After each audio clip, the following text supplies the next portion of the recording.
ముఖ్యంగా మన ఊరు ఇప్పుడు ఫస్ట్ ఒక గుడి కంప్లీట్ చేసినాము. మన ఊర్లో అయ్యప్ప స్వామి గుడి నిర్మాణం చేయాలనుకుంటున్నాము. దానికి చాలా స్థలం ఉంది, ఎకరా 10 గుంటలు ఉంది.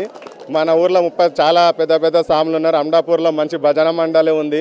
నిజంగా ఎక్కడో గ్రామాల వాళ్ళు అయ్యప్ప స్వామి పూజలు అయితే మనం తీసుకెళ్ళి భజన చేయిస్తుంటారు. ఒక గుడి అయిపోయింది, చాలామంది ఎవరైనా రావచ్చు. ఇప్పుడు అయ్యప్ప స్వామి గుడి మొన్న 16 తారీఖు ముహూర్తం చేయడం జరిగింది. మంచి రోజు కావడం వల్ల అందరికి చెప్పలేకపోయినాము. ఇప్పుడు ప్రతి ఒక్కరికి ఈ మీడియా ద్వారా తెలియజేస్తున్నాను, ఎవరైనా ముందుకు రావచ్చు. అయ్యప్ప స్వామి గుడి నిర్మాణంలో పాలు పంచుకోవాలి.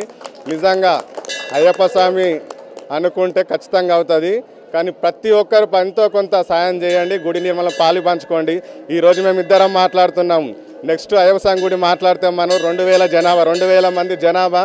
ప్రతి ఒక్కరు మేము గర్వంగా చెప్పాలి, అయ్యప్ప స్వామి గుడి ప్రతి ఒక్కరు మా శాశక్తుల మా దగ్గర ఉన్న 10 రూపాయలు 20 రూపాయలు ఎంతైనా సరే మేము కష్టంగా సంపాదించిన దాంట్లో డైలీ ఒక 10 రూపాయలైనా పక్కకి వేయండి. భగవంతుని కోసం సేవ చేయండి.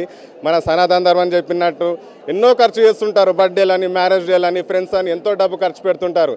కానీ దేవునికి పెట్టింది ఒక నిర్మాణంలో పాలు పంచుకుంది. ఈరోజు మనం ఉన్న లేకున్నా మన తరతరారిగా మన తాతలు చేయించారు, మన తండ్రులు చేయించిన ప్రతి ఒక్కరు చెప్పుకోవాలి. రాజకీయాలకు అతీతంగా గుళ్ళ నిర్మాణంలో పాలు పంచుకోవాలని నేను కోరుతున్నాను. ఇది నా కరెక్ట్ 2 సంవత్సరాల అయ్యప్ప స్వామి గుడి కూడా నిర్మాణం పూర్తి కావాలని అమ్మ ఆశీర్వాదం కోరుతున్నాను. దయచేసి అందరూ కాంపిటీషన్ అనుకోండి, మీరు ఏమని అనుకోండి, తిప్పల వాడుండి కష్టపడి డైలీ 100 10 రూపాయలైనా దేవుని కోసం తీసి పెట్టాలని నేను కోరుకుంటూ